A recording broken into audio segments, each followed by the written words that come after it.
धन्यवाद मान्यवर, आपने मुझे इस विषय पर बोलने का मौका दिया। मैं आपदा प्रबंधन संशोधन विधेयक 2024 के पक्ष में बोलने के लिए खड़ा हुआ हूँ। मान्यवर महोदय, मैं उत्तराखंड के गढ़वाल क्षेत्र से आता हूँ और आपदा के साथ हमारा बहुत नज़दीक का संबंध है। महोदय, मेरा लोकसभा क्षेत्र और हमारा उत्तराखंड का जो पर्वतीय क्षेत्र है, इसमें हर ऋतु में, हर मौसम में आपदा आती है। और महोदय, पिछले 10 वर्षों के दौरान आपदा प्रबंधन देश के अंदर कितना बदला है, ये उत्तराखंड के लोगों से बेहतर कोई नहीं जानता होगा। पिछले 10 वर्षों के अंदर बहुत अमूलचूल परिवर्तन आया है आपदा प्रबंधन के क्षेत्र में। महोदय, जब बरसात का मौसम आता है तो पूरा देश और पूरा विश्व टीवी चैनल के माध्यम से, न्यूज़ चैनल्स में उत्तराखंड के अंदर जो बाढ़ है उसका जो भयंकर रूप है वो देखते हैं।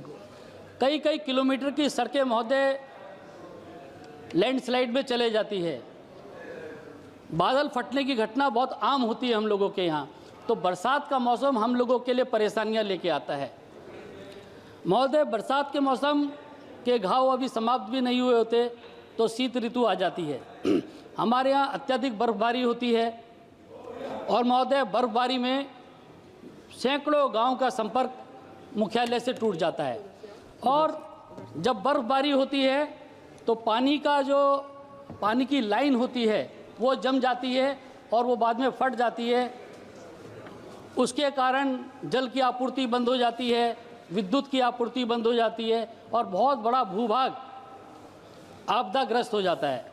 महोदय, गर्मियों के जैसी ग्रीष्म ऋतु आती है तो हमारे यहाँ चीड़ का जंगल होता है।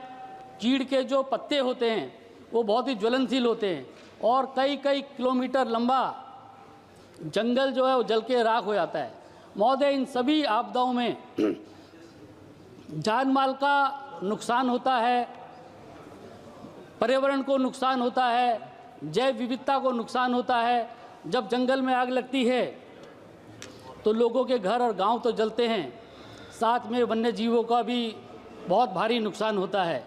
और ऐसे में आपदा के समय में हम लोग लगातार आपदा के डर से डरते रहे और पिछले 10 सालों को अगर छोड़ दें, उससे पहले हम भगवान के सहारे रहते थे। कोई पहाड़ में मदद करने वाला नहीं आता था। और हमारे यहाँ गढ़वाल में महोदय एक कहावत है कि लगौंदू मांगल तो औंधी रुए और नी लगांदू मांगल तो अशुगन हुए। अर्थात जब मंगल गीत गाता हूँ तो रोना आता है और अगर मंगल गीत नहीं गाता हूँ तो अशुभ होता है। लेकिन उत्तराखंड तीनों मौसम में पूरी तरीके से आपदाग्रस्त रहता है। महोदय, हम पिछले जो 10 वर्षों के अंदर हम लोगों ने परिवर्तन देखा है माननीय प्रधानमंत्री जी के आने के बाद।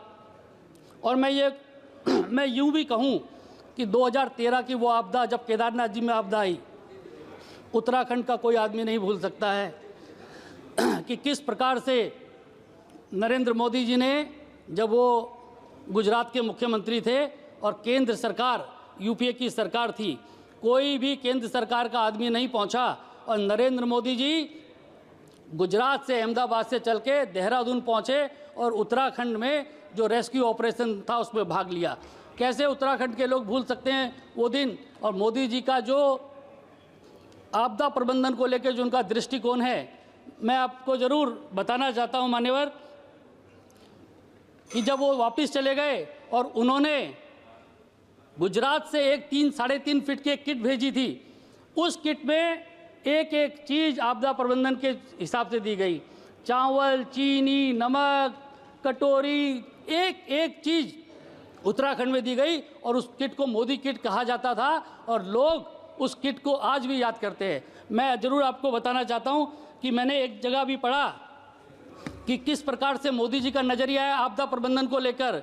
जब कुछ समय पहले, जब वो राजनीति में भी नहीं आए थे, तो राजकोट के पास मोरबी में एक डैम था, बच्चू डैम, वो टूट गया। अभी तो मैं 5 मिनट मुझे दीजिए प्लीज़। मैंने मेरा ही सबसे बड़ा इलाका है जहाँ सबसे ज़्यादा आपदा आती है, इसलिए कृपया मुझे 5 मिनट और दिया जाए। जब मच्छु डैम टूटा था तो उस वक्त मोदी जी राजनीति में भी नहीं थे, लेकिन सारे स्वयंसेवकों को लेकर, राजनीतिक कार्यकर्ताओं को लेकर उन्होंने रेस्क्यू ऑपरेशन चलाया। और अगर जो उनकी आपदा प्रबंधन को लेकर जो उनकी सोच है, जो उनकी समझ है, वो देखने अगर किसी को हो तो भूकंप, जब भुज का भूकंप था उसके बाद का पुनर्निर्माण जरूर देखना चाहिए। हम लोग उत्तराखंड के लोग लगातार आपदा प्रबंधन के बारे में जब बात करते हैं तो हम देखते हैं पिछले 10 सालों के अंदर उत्तराखंड के अंदर दो NDRF की बटालियन माननीय मोदी जी ने उत्तराखंड को दी है। लगातार उत्तराखंड में जब भी अब आपदा आती है हम लोग देखते हैं कि भारत सरकार, केंद्र सरकार किस प्रकार से और राज्य सरकार की मदद करती है, वो वाकई ही हम लोग उसकी प्रशंसा करते हैं। माननीय सदस्य प्लीज कंप्लीट करिए, प्लीज। मैं बस थोड़ा सा इस बिल के बारे में ज़रूर कहना चाहता हूं कि इस बिल में सभी पहलुओं को देखा गया है, सभी पहलुओं पर विचार किया गया है। विभिन्न संगठनों के मध्य में समन्वय को किस तरह प्रभावशाली बनाया जा सकता है उस पर विचार किया गया है। इसमें राज्यों को और केंद्र की और स्थानीय प्रशासन की जो समन्वय है उसको लेकर काफ़ी विचार किया गया है। NDMA और SDMA को और मजबूत कैसे किया जा सकता है उस पर विचार किया गया है। पर्यावरणीय संतुलन और जो जलवायु परिवर्तन है उसके बारे में भी सोचा गया है। और बहुत ही महोदय, ये बहुत ही इम्पोर्टेंट है कि कोविड जैसी महामारी अगर फिर से कभी ऐसा दुर्भाग्य से ऐसी समस्या आती है तो उसके लिए कैसा निपटा जाए, इस बिल में उसका भी प्रावधान है। मैं इस बिल का समर्थन करता हूं।